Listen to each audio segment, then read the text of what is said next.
Zdôrazniť, že toto moje vystúpenie nie je pripojením sa k žiadnym požiadavkám ani k žiadnemu hnutiu. Ja si totižto myslím, že to, že sme nespokojní s niečím, čo sa v tejto krajine deje, je dostatočným dôvodom na to, aby sme protestovali a nepotrebujeme na to formulovať žiadny politický program.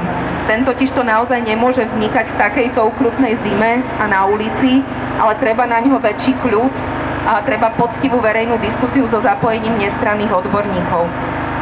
Veľmi rozumiem tomu, prečo Gorila vyvolala takéto vášne, prečo sa stala symbolom zopätia. Ešte nikdy sme doteraz totižto nemohli verejne čítať o tom, s akým pohrdaním sa mocní a bohatí ľudia v súkromí rozprávajú o nás, obyčajných občanov.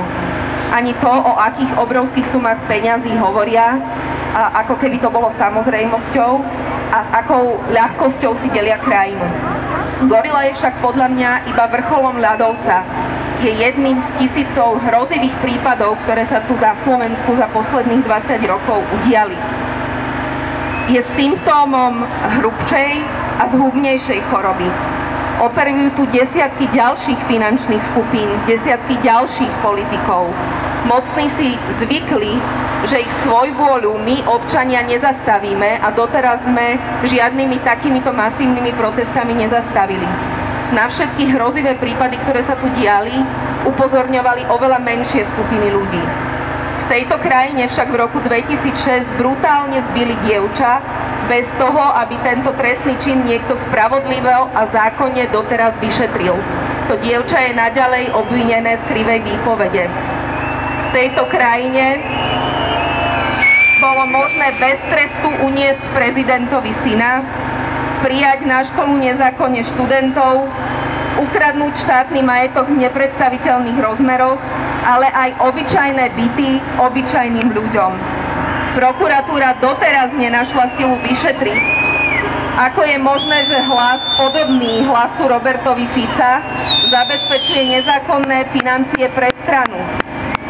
Do strate našlo aj vyšetrovanie financovania SDKU, ktoré, ako nám Mikuláš Dzurinda povedal, dôverne pozná.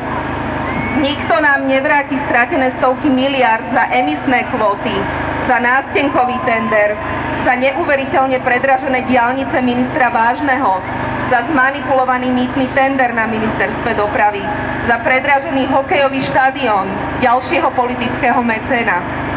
V tejto krajine môžete vyfabrikovať disciplinárne obvinenia voči kritickým sudcom a roky ich šikanovať. V tejto krajine môže prezident odmietnúť vymenovať legitímne zvoleného generálneho prokurátora preto, že tvrdí, že nemá voči nemu dôveru.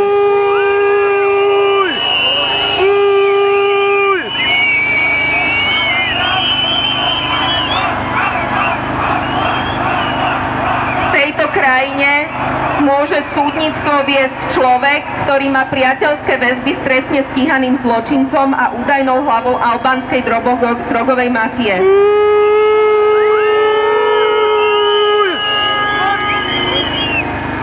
Všetky tieto prípady vytvárajú obrovský dlh, ktorý majú politici voči nám, voči občanom.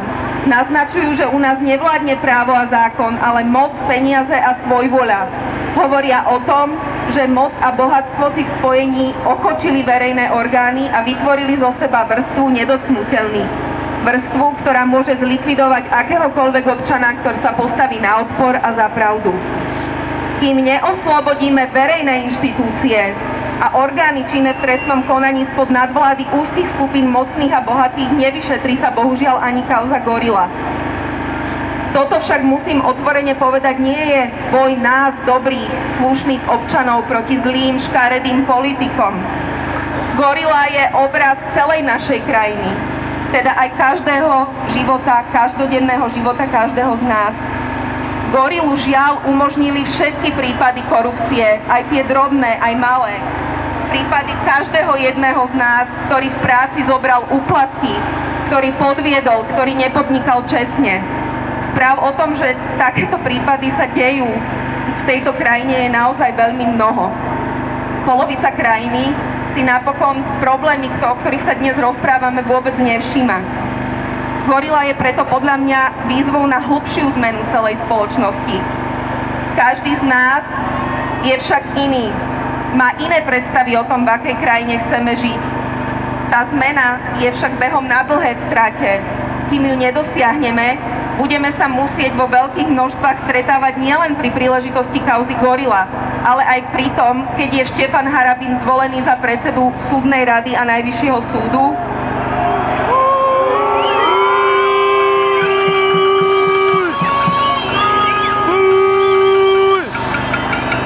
Pri obrovských tendroch, zmanipulovaných tendroch, pri porušovaní práva prezidentom Gašparovičom, pri prípadoch, akým je zbitie Hedvigy Malinovej. Neroztriešťujme, prosím vás, svoje sily na presadzovanie ideologických alebo politických hesiel. Tie máme každý naozaj iné. Sústreďme sa na to, čo nás spája a kvôli čomu sme tu. To je požiadavka na dôsledné vyšetrenie a potrestanie zločinov, nie len kauzy Gorila, a oslobodenie verejných inštitúcií spod vazalstva moci a peňazí.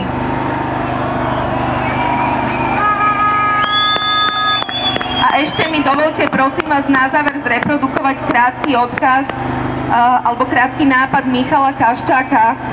Nás je tu veľmi mnoho. Prípad Hedvigy Malinovej, ktorý som tu párkrát spomínala, hovorí o tom, že toto dievča bolo vo svojom boji samé. Stálo proti obrovskej moci samé.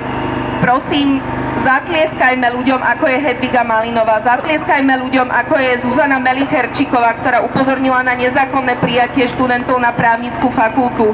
Zatlieskajme sudcom, ktorí roky rokúce veľmi statočne bojujú naproti šikanovaniu, naproti disciplinárnym konaniam. Zatlieskajme všetkým ľuďom, ktorých zatiaľ táto krajina za boj za spravodlivosť a právo trestala. Ďakujem.